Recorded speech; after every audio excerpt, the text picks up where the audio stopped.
দর্শক, সাফ অনূর্ধ্ব 20 চ্যাম্পিয়নশিপে দক্ষিণ এশিয়ার রাজা বাংলাদেশ ফাইনালে ভারতের দম্ভর চূর্ণ করে বুক চিতিয়ে ম্যাচ জিতিয়ে দেশে এসেছেন সুলিভান ব্রাদার্স এবং মিঠুরা। দর্শক, চ্যাম্পিয়নদের খোঁজ খবর রাখছেন আমাদের সহকর্মীরা। এই মুহূর্তে শাহজালাল আন্তর্জাতিক বিমানবন্দরে রয়েছেন আমাদের সহকর্মী শেখ আশিক। আমরা আরও তথ্য জানতে তার সাথে যুক্ত হচ্ছি। আশিক, নিশ্চয়ই শুনতে পাচ্ছেন আমাকে? আশিক, তারা তো এই ইতোমধ্যেই চলে এসেছে বাংলাদেশে, সেখানে কি কি আয়োজন দেখছেন? ক্রীড়া প্রতিমন্ত্রীও সেখানে এসে পৌঁছেছেন, এই বিষয়ে আমরা জানি। আপনি কি দেখতে পাচ্ছেন পরিস্থিতি জানাবেন।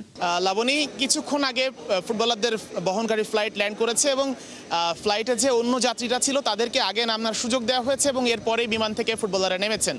ফুটবলাররা এখন বিমান থেকে নেমে তাদের আনুষ্ঠানিকতা, লাগেজ গ্রহণ সহ বিভিন্ন যে এয়ারপোর্টে যে সকল আনুষ্ঠানিকতা আছে সেগুলো সারার জন্য তারা এগিয়ে গেছেন। ফুটবলারদের অনেকের সাথে কথাও হচ্ছিল হোয়াটসঅ্যাপ কিংবা মেসেঞ্জারের মাধ্যমে। তারা জানাচ্ছিলেন যে তারা আসলে এত ভ্রমণ ক্লান্তি, এত কিছু সব কিছু ফেলে আসলে খুবই এক্সাইটেড বাইরে আসার জন্য, কারণ তারাও জানে যে বাইরে গণমাধ্যম কর্মীরা অপেক্ষা করছে, দর্শকরা অপেক্ষা করছে এবং তাদের জন্য যে সকল আয়োজন করা হয়েছে সেগুলো সম্পর্কে তারা বেশ ভালোভাবেই জানে। তো এখন বিমানবন্দরে আরও আধা ঘন্টা 40 মিনিট আগে ক্রীড়া প্রতিমন্ত্রী আমিনুল হক এসেছেন। তিনি ভেতরে গেছেন, নিশ্চয়ই ফুটবলারদের সঙ্গে কথা বলবেন। বাফুফের একাধিক কর্মকর্তা এসেছেন, তারাও আরও আগেই বিকালবেলায় চলে এসেছেন।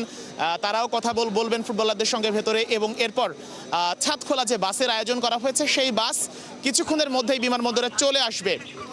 তো সেই বাসের অপেক্ষা, এবং বাস চলে আসলেই ফুটবলাররা বাইরে বের হবেন এবং বাসে করে হাতিরঝিলের এমফি থিয়েটারে যাবেন ফুটবলাররা। সেখানে আমাদের দুই সহকর্মী সাইফুল রূপক এবং নাহিয়ান বিন জসিম আছেন, তাদের মাধ্যমে আমরা বিভিন্ন আপডেট জানতে পারবো এবং রাস্তার পুরোটা আপডেটও আমরা দেখানোর চেষ্টা করব খেলাযোগের মাধ্যমে। তো এই আয়োজনগুলো আসলে তাদের জন্য অনেক আয়োজন হয়েছে, এখন শুধু ফুটবলারদের বাইরে বের হয়ে আসার অপেক্ষা। ধন্যবাদ আমাদের সাথে যুক্ত থাকার জন্য। নিশ্চয়ই আপনাদের মাধ্যমে আমরা পুরো আয়োজনের সকল তথ্য দর্শকদেরকে জানাতে পারবো।